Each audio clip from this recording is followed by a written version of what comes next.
On the line right now is Cheryl Costa. She is a columnist, and her specialty is UFOs. And I was very intrigued by a story I read yesterday in the New Times in Syracuse. And she's on the line right now. Cheryl, good morning. Good morning. Did you know Barbara Pierce was Barbara Bush? Nope. Yeah, I didn't either. $500, so it's a good one to know if you're going to know it. Yep. All right, so what's your deal? I mean, you really believe you've crunched the numbers. I want to say this in advance. You're not some wackadoo. You're former military. You know numbers, and that's one of the things you guys have been really crunching these days. And as a member, Air Force, right, for you? Air Force and Navy. And the Navy. And 32 years with Lockheed Martin. So I'm saying that because I think people need to understand that they don't know who you are. You are a credible. You're someone who is credible, in my opinion.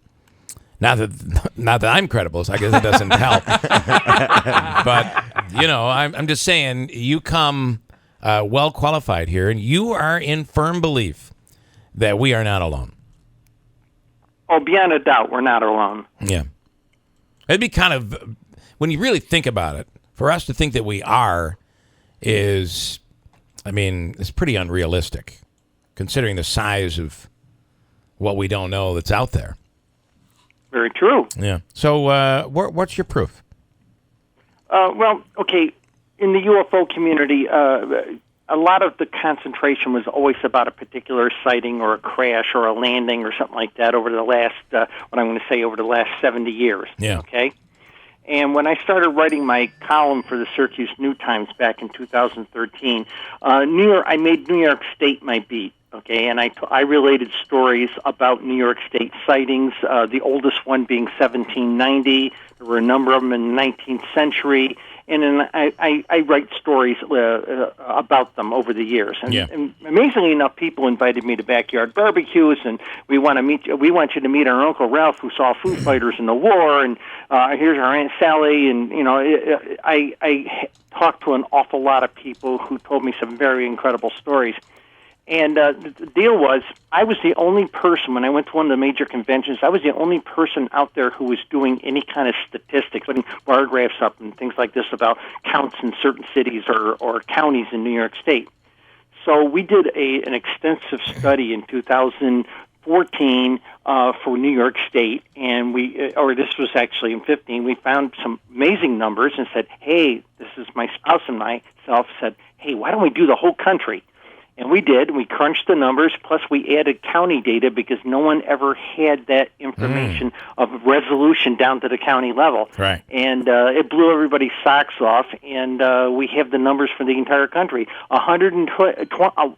Between 2001 and 2015, the United States had 121,000 reported UFO sightings. Wow. That's incredible. New York State is number 6 in the country with 5,141 sightings. How about up here? Do you have any numbers that would take us to our communities, locally, Sure. upstate? What do you have? Sure. Okay, we're talking Herkimer and Oneida counties probably, right? Mm-hmm. Sure. Okay, Herkimer, 23 during that period, with the concentration in Frankfurt of 4 and Herkimer with 7.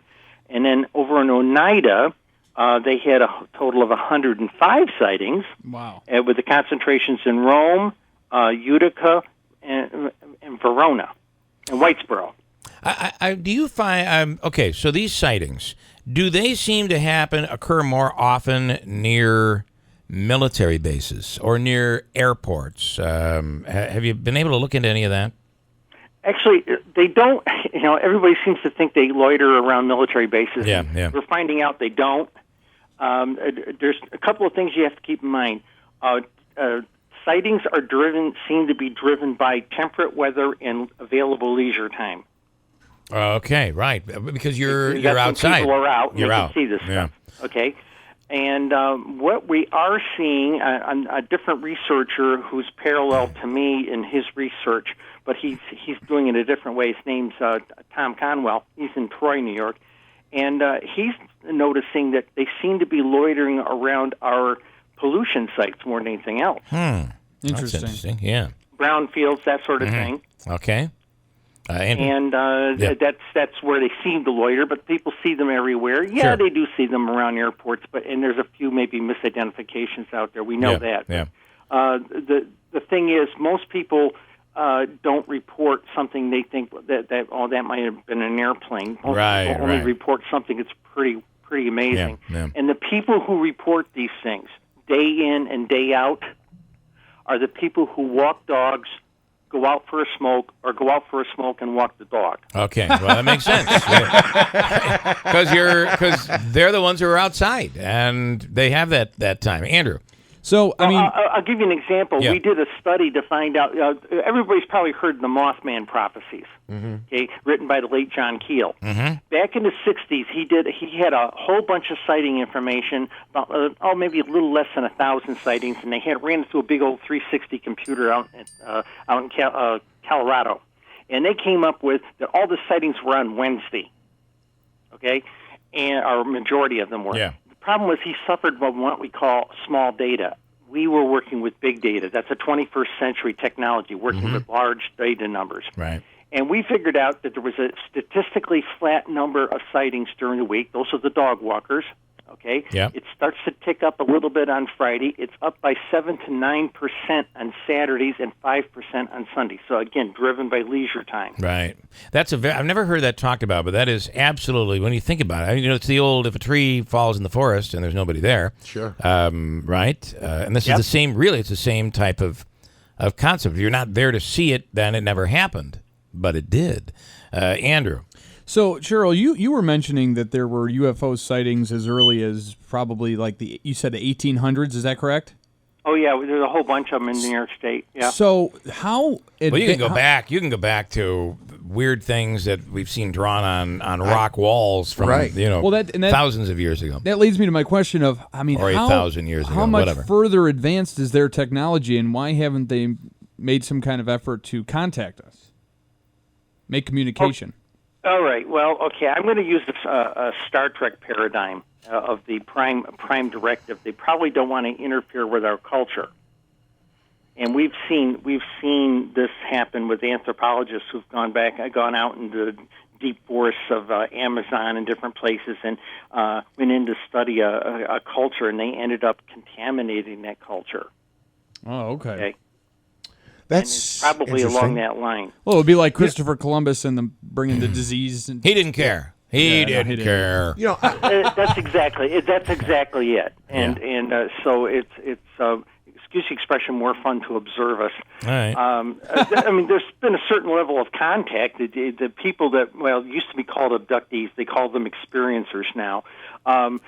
They've had quite an extensive amount of contact with these off-world folks, and I've met quite a lot of them at a convention. And I thought they were going to be, quacks. You're thinking that, right? You know the TV programs that all say, "Hey, everybody's been probed" and all this kind of stuff. Yeah. It's baloney and hype.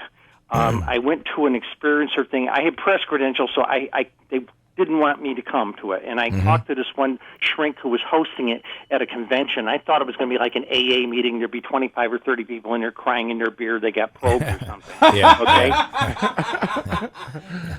Okay? And I went in there, and there was like 175 people in there. And they were up, they were pumped. It was joy. It was like going to a tent revival. They were very energized because they had this experience. And they were with like-minded people, I'm assuming. You bet. Yeah. And very factual stuff. So it's not what people think it is. And there's a big effort that's been going underway in the last couple of years. You've heard of it, like Close Encounters type of codes. 1, I saw something. Close Encounter 2, I saw it a lot closer. Close Encounter 3, it's up close and personal. There's somebody out there. And another one that came out was Close Encounters 4. They landed. We had personal contact, that kind of thing. And then there was another protocol that was added called Close Encounters 5. Close Encounters 4 is alien to human contact. Okay? Close Encounters 5 is human to alien contact. Wow.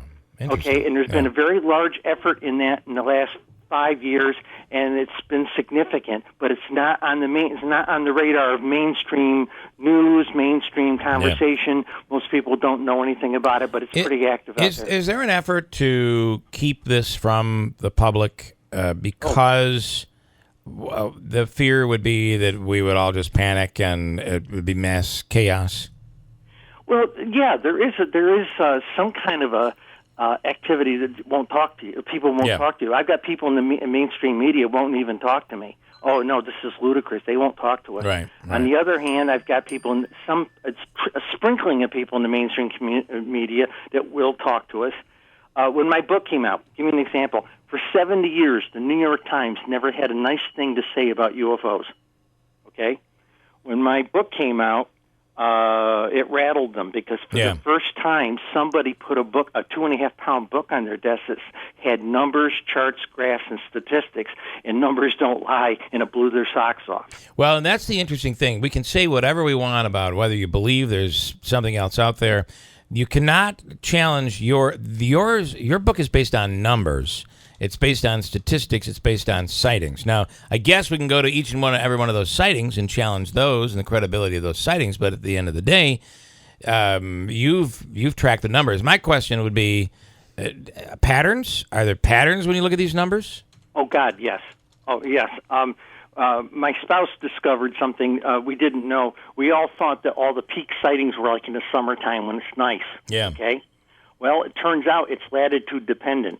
You go down to the middle-level states, that peak of sightings in July and August starts flattening out and starts becoming statistically flat. You go down to the deep south states, the sightings are statistically flat through the year. And it's like I said, it's driven by nice weather and available time. But I guess where I'm going with that is, like, let's say someone in Syracuse spotted, and there was a spike.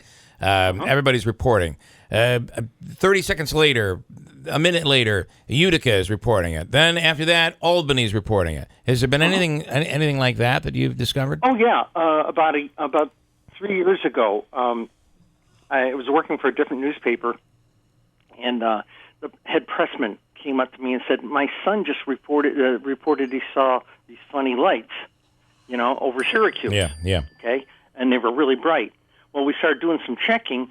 And the lights were first observed around Long Island. They were seen going over the New York metropolitan area. We tracked reports all the way through the Catskills, up through central New York, up through not Rochester, but the Erie Niagara frontier, all the way up to Toronto over a period of maybe an hour. Wow. Okay, that's very interesting. Let me ask you this. I know earlier Bill had asked about military bases. I've heard a lot about Roswell, and I guess my question is this. I'd just like you to react to this. The idea that there has been a crashed UFO that the U.S. government has in its possession and maybe has taken out for a test drive once or twice, and that it's allegedly been spotted and utilized in New Mexico. Thoughts on that? The Roswell, there was actually 3 crashes associated with Roswell. One was actually at Roswell, and there were several in the regional vicinity. Those craft were pretty well smashed up. There have been a number of craft supposedly recovered over the years, numerous crashes. Let's say about a dozen of them altogether. Okay. So there was supposedly one. We've had at least 2 in New York State, allegedly. Has the government and maybe the industrial military complex reverse engineered one of these things? Very probably they have. Right. But do we have evidence of it? Well, no, they kept such a tight lid on it, we don't know. But about a week ago, rocker Tom DeLonge had a big press conference kind of thing, and he had guys that literally had just retired from these deep, dark organizations. And the guy who was in charge of the material at the Defense Department stood up and said, "Guys, they are real." I want to bring in Brian just quickly as a quick question. I'm running out of time, about a minute and a half here. But Brian, go ahead with a quick question. Well, just quick comment. I was going to say about 40 years ago, we were coming down over Deerfield Hill, Yeah. and there was a cylinder, an oval type, the typical spacecraft thing. Yeah. Was hovering over, which used to be the old General Electric.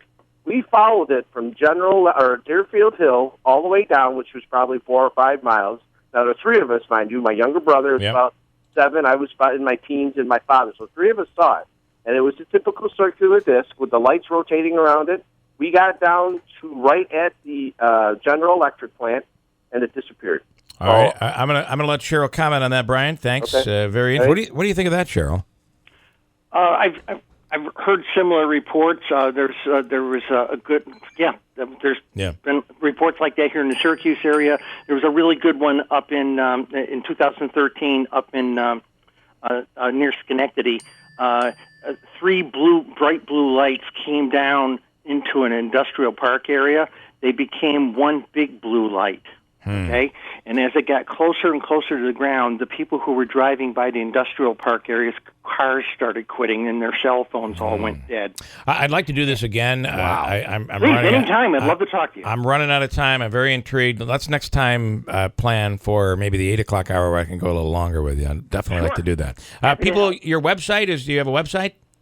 No, but I'll tell you what we are doing. We are talking in Homer, New York, this evening at the Homer Arts Center. Okay. 7 o'clock. And you can check out Syracuse New Times as well. Cheryl, thanks so much for taking the time.